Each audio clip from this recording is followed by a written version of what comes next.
have been doing hypnotherapy for 40 years and specializing in past life regression therapy for 30 years and a UFO investigator for 20.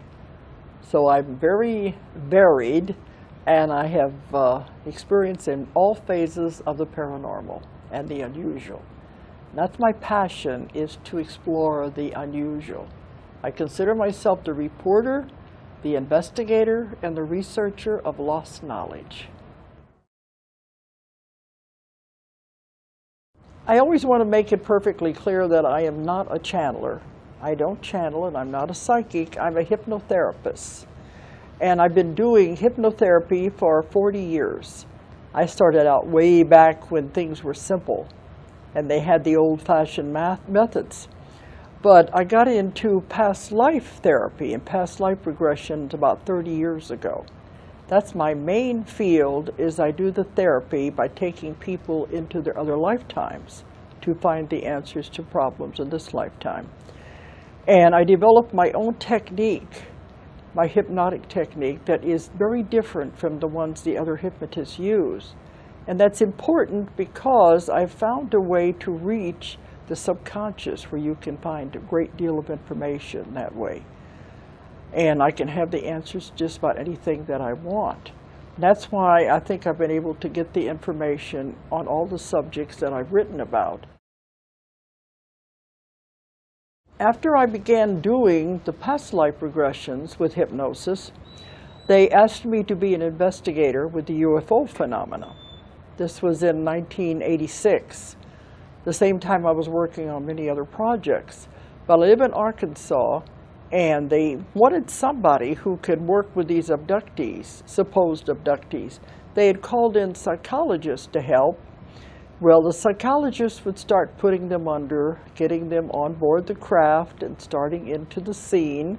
They would suddenly just wake the person up. And they said, sorry, I don't know what to do. I don't know what questions to ask. If it's not in the book, they don't know what to do with it. And that, to me, is not therapy. The person would be more confused than ever once they were woken up like that. So they wanted to know if I would help with these. They said, you've been involved in the bazaar for so long. They said, we don't think you'll be frightened. I'm not, because I just so curious that I go along with anything. But I had not done UFO cases. My method puts people into past lives, and this meant I was going to have to focus on this life.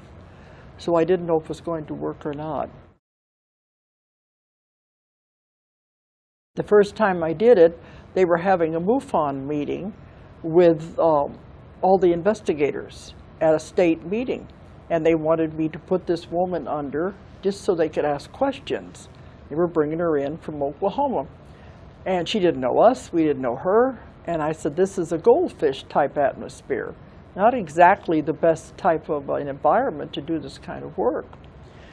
But surprisingly, it worked. And they didn't know it was the first time for me to try that. I knew I had to adapt my technique.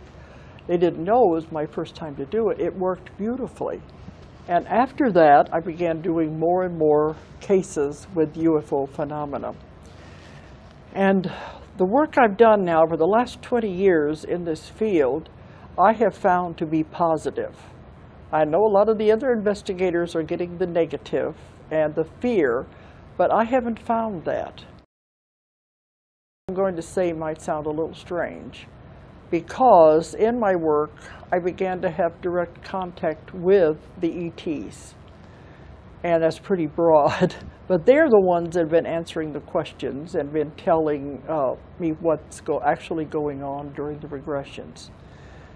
They said that the ideal situation would be that the person never remember anything, that they be totally blanked out, because that's the way it's supposed to be. These things have been going on since the beginning of Earth, and many of these people, they have been following them through their life with testings and with helping them their entire life. So it'd be better if they don't remember so they can go on with their life. But they said the problem is nowadays the chemistry of our brain. It's what we're exposed to with the chemicals in our food, the additives, the preservatives, and the pollutants in the air, the environment, how it affects the body. If the person is on any kind of drugs, medications, or alcohol, it affects the chemistry of the brain, so that the information that comes through is distorted. They are remembering an event like a dream. They're not remembering it the way it actually happened. They are remembering it with a distorted view of what they think happened. And then you bring in fear because they don't understand it. And they said fear is the strongest emotion that humans have. And when you bring in the fear, it colors the whole experience. So, like they have these support groups, I've been to some of them, and to me, I don't think it's therapy. It's just each one's fear playing off the other person's fear.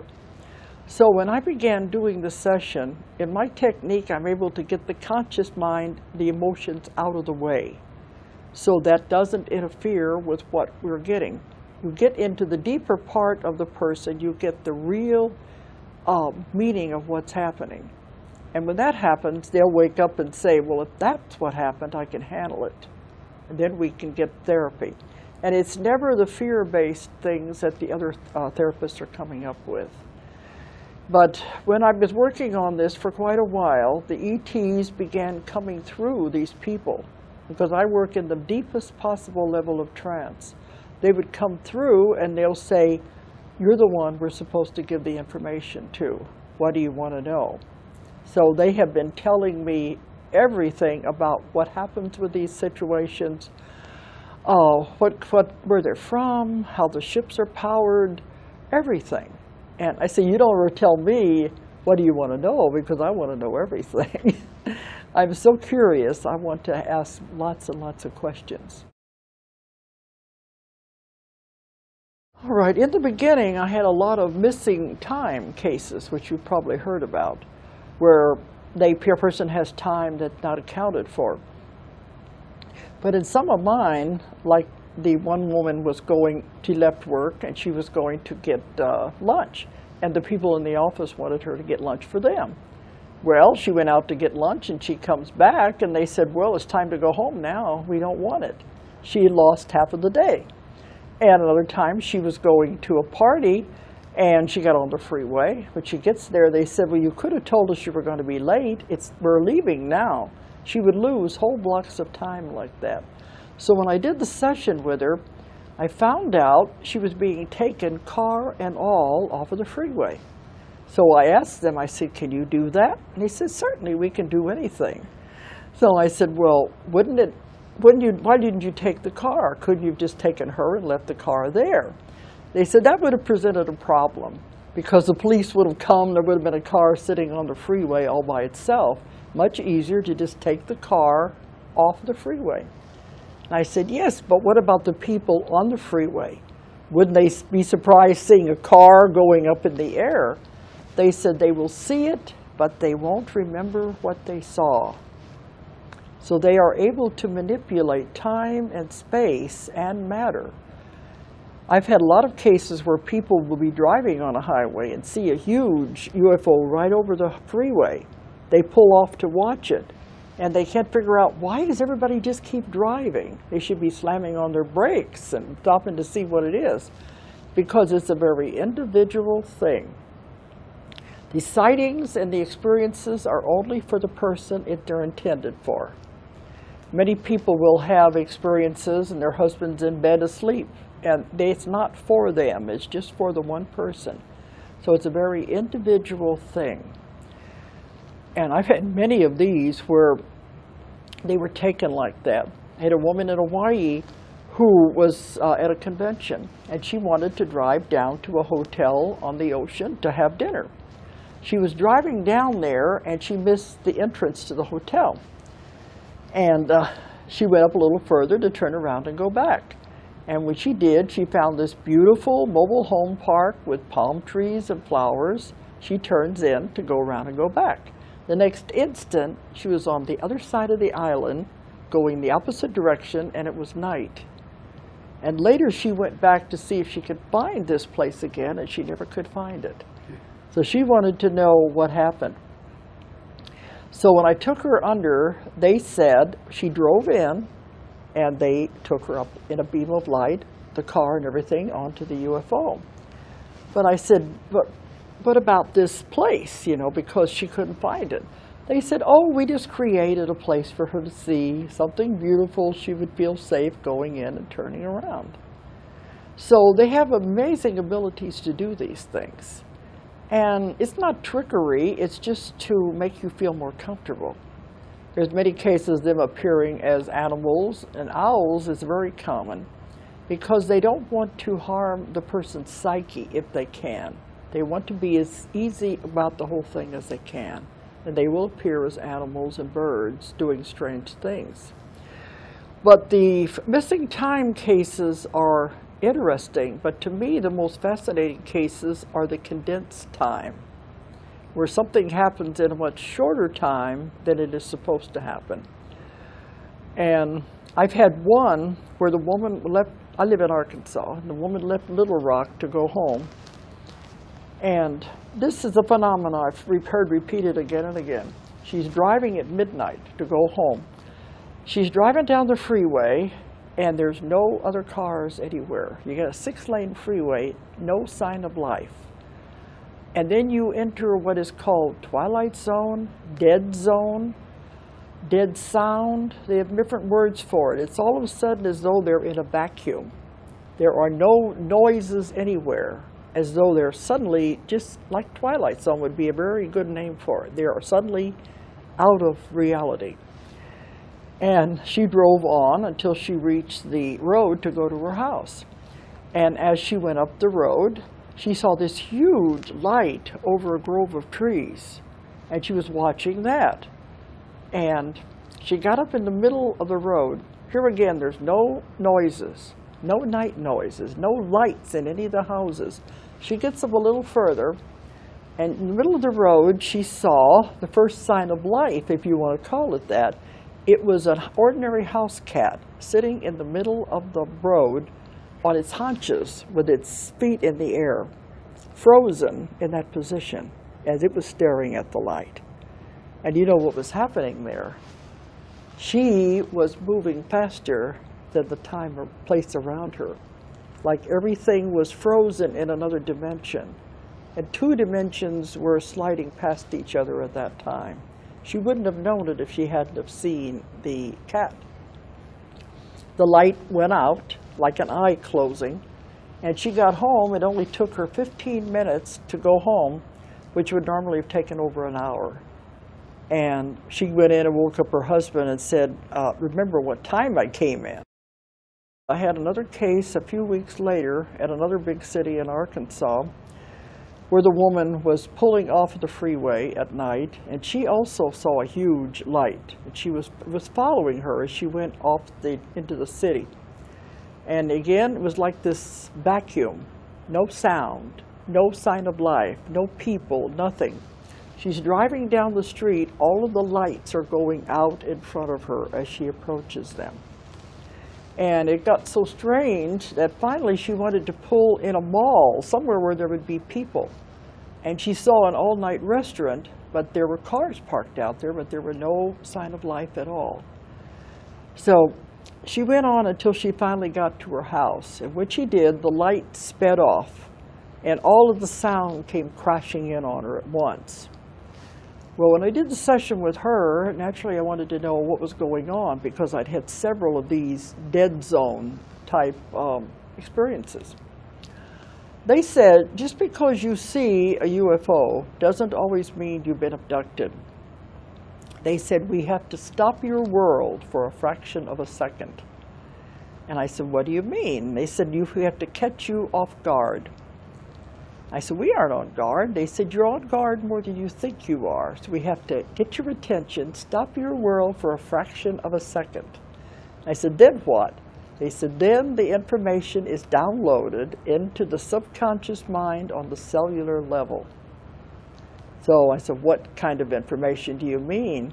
They said, information you will need in the future when we go through the changes, and we're going to have so many strange things happening. There'll be information that you need, and you won't even know where it came from. And this is being downloaded everywhere.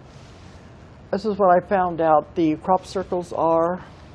They communicate with symbols, and they put blocks of information into one symbol. It's all mind to mind. The subconscious mind recognizes the symbol, and it knows the information is downloaded. You don't have to be in the crop circles. All you have to do is see the symbol. And this is also downloading information. They gave me an example. They said, you communicate so slowly, you humans. You put one word behind the next word to make a sentence, to make a paragraph. They can communicate with entire concepts all at one time. The concepts are in that symbol.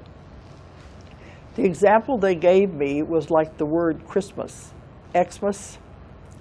He said, what does that Xmas mean to you? People say Christmas, but it means much more than that. You start thinking about it, you have green and red, Christmas trees, nativity scene, wise men, Jesus, Santa Claus, you know, silver bells. You can fill pages full of what is in that one word. That's what they mean. Whole concepts of information are passed instantaneously into the mind, and that's the way they communicate. So that is how they are communicating with us, through symbols. Was about the seeding of the planet Earth.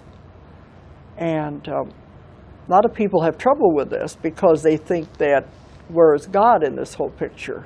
And are they playing God? But they say this is the way life has been done throughout the universe forever. Life is never allowed to just simply spontaneously develop. That if it did, it would be very chaotic. And to produce a thinking, intelligent human being would have taken millions more years if it was happening by normal evolution than it would have taken. And it would still not have got to the point we are now.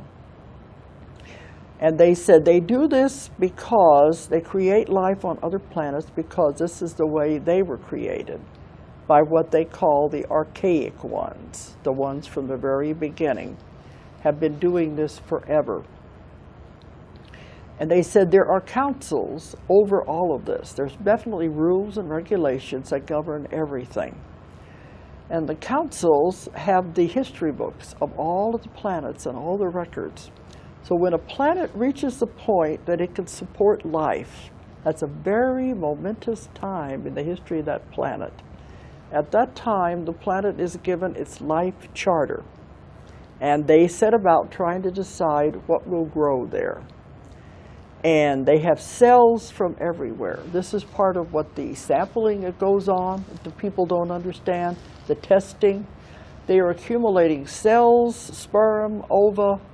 Doesn't matter where they get them. It all goes into the massive laboratory banks in the laboratory craft. And I asked them one time, where did the cells come from that created life on Earth? They said it doesn't matter because it's mixtures. They put everything together to see what will grow there. What will grow in the primeval soup of the chemicals of whatever place it is. So they experiment to see what will take a foothold. And they begin with single-celled organisms. And they hope that it will take hold and begin to clump together to form a multi-celled organism. They said you would be surprised what you could have looked like. But imagine the amount of time this would take. It'd be eons of time as all of this happened. In that time, they're coming back from time to check on everything. It's really like Star Trek. They have their assignments, and they go and check on different planets and the different stages of development, and then give it a little nudge here and there. But by the time it developed animals, then it was time to decide which animal will we manipulate the DNA so it can become a thinking human being. This is the ultimate, is to become intelligent and be able to function.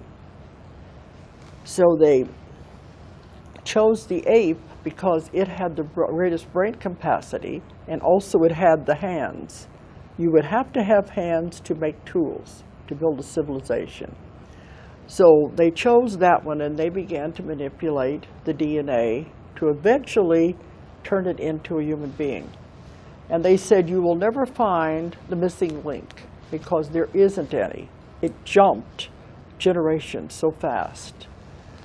And eventually, it became developing. In my work, I have had people go back to lifetimes when all of this was happening, and they were half animal and half man as they went through the evolution. And imagine the patience of these people to be doing this over millions of years as it develops. As it began to develop and became a thinking human being, they would come and live among the people and give them what they needed next. Every culture in the world, every culture has the legend of the culture bringer. Someone who brings fire, who teaches them how to make corn. The Indians have the corn woman, teaches them how to plant. Every civilization has these legends. And in the legends, the culture bringer always comes from the sky or from across the ocean.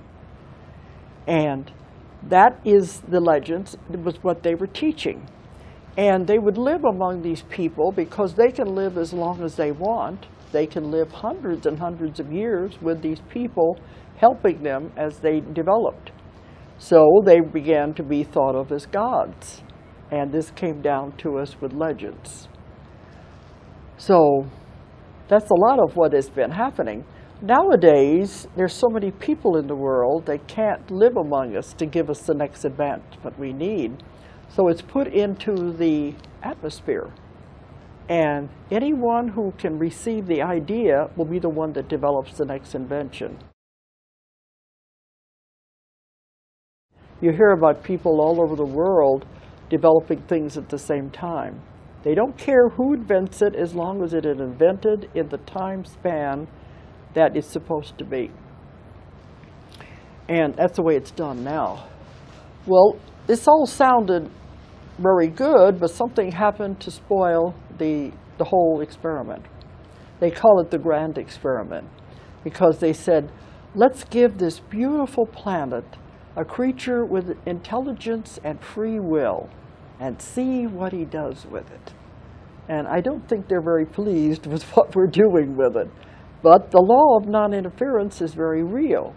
They cannot interfere in the development of the species. They have to just let us go along with whatever we're doing.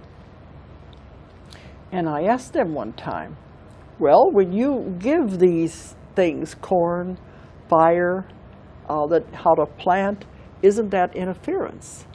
They said, no, it's a gift. We give them to the people as a gift once. What they do with it is their own free will. And many times man has taken something and turned it into something negative, not what it was intended to be at all. I said, well, can't you just come back and tell them you're not doing it right? They said, no, because that is interference. They can give it to you one time. What you do with it is your own free will. After that, they have nothing to say about it. I think that's important. It does go along with the Star Trek idea of non-interference. Something happened when the species was developing.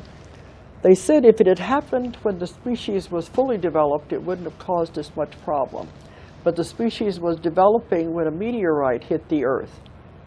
The meteorite had bacteria on it that was unknown to the Earth, and it created disease for the first time. And the developing species couldn't handle it. So they were very upset about it because they knew for the first time their experiment would be limited. It would have disease and that it would die. This was not the way it was supposed to be. It was supposed to be live as long as you want like they do and have no disease. This meteorite brought the bacteria that the species were not compatible with. They went back to the council and said, now what do we do? Do we throw the whole thing out and start over again? Or do we let it continue to develop the way it's been developing? It was decided to allow it to continue to develop because so much time and effort had been put into it, not to keep it from happening. But they knew it would never be the perfect species it was supposed to be. The reason I'm telling you this is because it will explain the testing and the things that people find so negative, they don't understand. Now they are doing the testing on people because they're still trying to get us back to that perfect species we were supposed to be in the beginning. They're very concerned about the increase in cancer, about the effects of the environment and our food on the human body, and they know it's not helping the human body. So they do the constant testing, and many different generations. I've worked with people where the grandmother, the mother, everybody in the family have been part of this. Now, a lot of them don't know it consciously. They're following the generations and as their development. And they check them to see how the body is responding. And when they're doing this, they are also trying to find cures for these different diseases people have. And they're manipulating the DNA in the people's body so they can resist disease, and also they are extending our lifespan. So I don't find anything negative in any of this. And that would explain a lot of these things people see when they're on the ships is the different testings, and also explains the sperm, the ova, all of that. But they have our best interests at heart because they want us to be this perfect species. We are going into a wonderful time when the whole earth is going to change. And those who have been part of this will be the ones who move into the new dimension. The earth is changing its frequency and its vibration to move into an entirely different dimension. And the rest of these people who have been experimented on and upgraded, so to speak, will be the ones that go on with the new earth because they're the ones that can handle it. The other ones, their bodies can't. And they said the human species must not perish. We must have some survive. They're afraid we're going to blow up the earth. And they said that was the only time they would be allowed to interfere, is if we take it that far. But they want some of the species to be saved. And some people have told me, about they're here to take over the world. And I know I've heard some of the other speakers talk about the implants are to trigger them, to help them be like robots to take over the world. None of that is true at all. They said, why do people say we're here to take over the world? It's ours. It always has been. We can't do anything as bad to you as you do to yourself. So they're really afraid of us, our violence, and they're waiting for us to get out of this violence and get all of these wars and everything out of the picture. Then we can join with them. That's the idea of developing a species like this. They want us to join with them and do the same things they're doing, traveling in space, because they said we have curiosity and creativity that they think would be very important to the universe as it develops. So there's a whole lot more to this than people think. And I have not found the negativity. Once you find out why it's happening, it takes on a whole different look. You remove the human fear.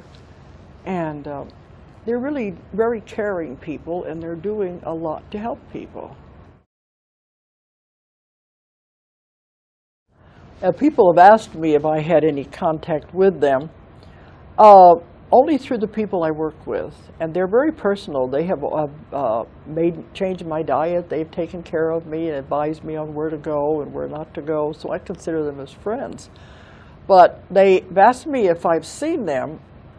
I told them I want to work with them, but I don't want to see them. I guess I'm chicken. But I felt that I could be more objective as a reporter if I was not directly involved with everything that was going on. I've worked with thousands of people in my work, everywhere, all over the world. I could be more objective if I could stand back and view it. So they said if that's what I want, they would honor my wishes. I've had strange experiences, and I've seen strange lights and things occurring, but I just as soon not be in the middle of it. And I think that's the way it should be. I call them they, but they are huge groups. There are many different types, and there are many different types of craft. The huge mothercraft are like cities within cities. They're enormous. That's where the laboratories are. And the little craft are the ones that you see going back and forth. Those are the smaller ones. The bigger, larger ones are the huge mothercraft.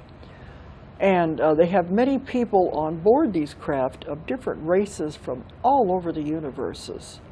It's much bigger and much wider than you could ever imagine. But they all have their jobs to do, and there are things that they're involved with. Some people talk about the ones that look like insects. They said that's because they're different types of beings have gone in different directions. Some went the insect line, the insectoid. Other ones went the reptilian type. We went the mammal line. It could be anything, any type of life. That's just the way they went. Doesn't mean there's anything negative about it. It means they function in a different way, different mentalities, but it's just different forms of life. They don't like the fact that we're doing all these horrible things. That's what they said. They can't understand how we can kill someone of our own kind. It just doesn't make sense to them at all. The idea they're trying to get us to change our civilization, get over this negativity because of the violence. They're very afraid of that. We can't join them until we get through with the violence and these wars that we're having right now. We have to get through all of that first. They have told me about these things because they said in the beginning when they were coming here, many groups were allowed to come because there were things on Earth they could use. And one of it was certain kinds of minerals that we don't need. They're not that important to us, but other different planets and groups, this is very important to them. Some of it they use to power their spacecraft. So they've been allowed by the councils to come and take these things over many generations. But as the world became more and more populated, they couldn't just land and take these things. Then they had to begin working with governments to make deals so that they could take the things they need. And this has come down to our time, is to where they did make deals with the government, the U.S. government, different ones of the world. They could get what they wanted in exchange for things they could give our government. But they said the problem is that our government went back on the deals. And I think, how stupid can you be to try to cheat someone who can read your mind? So they began doing things that were not right. The aliens, when they make a deal, they will stick to it. But they said, we're not giving them as much as we used to. They said one of the things they gave them was in vitro fertilization and the open heart surgeries, not the open heart so much as the artificial hearts, those that were giving those kind of information. And they said a lot of the information they gave the government was supposed to be used for peace. Especially the stealth bomber, those type of information was given by the aliens. It was supposed to be for transportation. And they said the government turns around and turns it into a weapon, which was not supposed to be. In that case, they feel betrayed. So they said, we're not giving them as much information as we could. And incidentally, with Roswell isn't the only example of a crash landing. I've investigated some other ones too. There are many have come down through the recent years. And one of them was in Kentucky in the 1970s that I investigated. And the man who told me about it wouldn't allow his name or anything to be used because he had been threatened by the government. The man came to me. His wife wanted him to see me as a hypnotherapist because he was having terrible nightmares, and she knew he needed help. He said he was in the Army in a helicopter. He was not the pilot, but he was part of a group in a helicopter. And they thought a plane had crashed, and they came in with the helicopters and landed to see about the plane. Instead, they found a small craft had crashed. And when they looked inside, there were these bodies, they were all dead, and there was clear fluid everywhere. Well, right at that time, another helicopter landed, was full of officers. They came over and told them, you get back on your helicopter and get out of here, and we'll see you back at the base. When they got back to the base, they went under 24 hours of like brainwashing, saying you did not see what you thought you saw, there was nothing there, you know, that kind of thing. Then they told them, if you ever tell anyone about this, we will hunt you down and kill you and your family. Then they took all of those men and shipped them, transferred them to different bases so they would never have contact again. So I know there has been many of these cases, besides just the one in Roswell. And when I asked them about that, they said, normally our pilots are very good, but if they are caught in a thunderstorm, it's something about the electromagnetic field, it could cause the craft to crash. And I know in Roswell they did have a bad thunderstorm at that time. But as a rule, it's very rare for it to happen. The little grays are not what people think they are. They are robotic creatures. I called them a robot one time, and they said, it's not exactly a robot, it is a biologically created being. And you know, if we get around to making robots, we're going to make them look just like little humans. So the smaller version of the tall gray scientists that are on the laboratory craft. Right? When they travel by shifting their vibrations and frequencies. All they have to do is raise the vibration of the craft. It's like watching a fan blade or a propeller on a plane. When it speeds up, it becomes invisible. That's what happens with them. When they speed up the vibration and frequency of the craft, it will disappear into the other dimension. People have reported seeing a light in the sky will suddenly blink out. And other times you'll see one just appear. That's when they slow down the vibration to come into our atmosphere. This is very hard on them. They don't like to be in our density. This is a very low, dense vibration. They would rather stay out of our atmosphere. So when they have to send the beings down to do the samplings and the testing on the humans and take them, they will always come in the small craft, and you will usually see the little gray beings. The little gray beings have been created to withstand the density of the earth, the heaviness. And that's all they are. To me, they're like, I call them gophers. They're the ones that just do the chores and do what they're supposed to do and take the things back, because it's too hard on their bodies to enter our dimension. And sometimes people have told me they have seen like tall blondes in their room, but usually they have a see-through quality.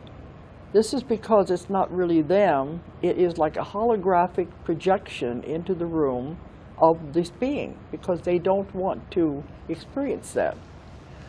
So you're going to see more of the little beings in the smaller craft than you will the others, and the large craft stays out of the atmosphere. Occasionally, a person has to have tests done that will have to be done on the larger craft. In that case, they will take the person and they have to speed up the vibration and frequency of the human body so they can exist in that environment for a short period of time. They do it as quick as they can because it's very hard on the human body. And they put them into a hypnotic-like state because they don't want them to remember, they don't want it to hurt the psyche. So they take them on board the larger craft and do what they have to do and bring them back. Now, I have had people talk about waking up feeling paralyzed and with bruises on their body. And they'll say, what happened? Did they take me and beat me up? All that happened was when you do this raising of the vibration and lowering the vibration again, they said they have to lower the vibration to bring you back. Just that act of breathing can create bruises on the body because the molecular structure and the cellular structure is not by the right vibration. And then when they come back into the body, it takes a few seconds to get back into this vibration and to hook it all up again, so they have this feeling of paralysis if they happen to wake up at the wrong time. And the bruises are just from the shifting of the dimensions. To me, that makes a whole lot more sense. I've done lectures, and especially in Australia, and people would start crying in the audience, and I said, well, I hope I'm not saying something to offend you. They said, no, for the first time it all makes sense. People have told me about they've seen triangle-shaped marks on their body, usually 3 dots. They said all that is when we do take you on the craft, we're doing upgrades and testing the body. If we find that you need anything, any adjustments, they have machines that do this. Some of them make marks on the body, but they said it's not important, the mark goes away, but that's all it is. It's nothing negative as people think it is. If they're very concerned about our body and what we are doing to it, the effects of the environment and the pollution, they are also concerned with what we are eating and what we are consuming. The cattle mutilation has to do with the testing of the meat to see what is in there, what growth hormones, what additives have been put into the cattle itself. The blood, they have to check all of this because it is what we are consuming. And they said they're not doing as many of these as people blame them for. But that's all it is. They said it's not only cattle, they also test the plants, many different things that we consume to make sure it's safe for our body and what it's doing to our body. To me, that makes more sense than the other people are talking about. If there is a message from them, is that they do want us to join with them eventually, but they want us to know we are children of the stars. We have been created and taken care of since the beginning of time. They have no desire to harm us. They are our caretakers. And they love the species because they love the way it's developing. They don't like what we're doing. But if there's a message, it's to let people know that they are not negative and they are here to help us. They will eventually appear in mass, but it won't be until we get our act together. And at that time, they will appear and let everyone know they're here. And they said at that time they would also give us lots of medications and cures and help the bodies. At one time, I had a regression, which I thought was a regression. Actually, it was a future progression. A man was in a football stadium, and this huge UFO came down into the football stadium. And they got out and announced to the people they were finally going to announce themselves to the world. And they were here to help the world with the medications and all the things we were going to need. And they said this is occurring simultaneously all over the world where lots of people were gathered. They would appear instantaneously all over the world to these people. And that way the governments would not be able to deny it. But they said there will still be some people sitting in that stadium who will not believe what they see with their own eyes. But when this happens, we will be traveling in space, living in space, wonderful inventions you can't even imagine. They're going to give us a non-polluting form of power, of energy that will be placed on a space station and beamed to the Earth. And these are some of the amazing things they're going to give us. And the human body will be perfected to the point it will never die. But a lot of these things are going to happen when we go into the new Earth. And they have tried and tried to help us repair the old Earth that we're on. We have damaged it so much. They said we have polluted the waters, we have polluted the earth, the sky, the dirt, the animals, everything is suffering. They are trying and trying to repair it, and they said it's got to the point they don't think they can do it anymore. They want people to do it, but people are not getting the message, and they're not going to get it fast enough before everything is just going to come to ahead and it won't be able to handle it anymore. This is what some of the earth changes are happening now. The tsunami in Indonesia is the beginning of this. There will be many, many more after this because the earth itself is rebelling. The earth itself is a living being, and it will come back at us. They said like a dog shaking off fleas, it will rebel. It's done it before many, many times. And if we don't get our act together, it will do this major shift. And they said they don't think there's time. They can't interfere to a certain extent. They've tried to send energy into the earth, but it's not going to be enough. This is why we are going to be shifting into what is called the new earth, a different frequency and vibration. And the whole earth will shift into another dimension. And at that time, they hope this will be much better. It will be beautiful, it will be pristine, it will be clean, and the old earth will be left over here with all of the earth changes and the cleansing going on that it's going to need. But there will be millions and millions of people will leave at that time because they will not be able to survive.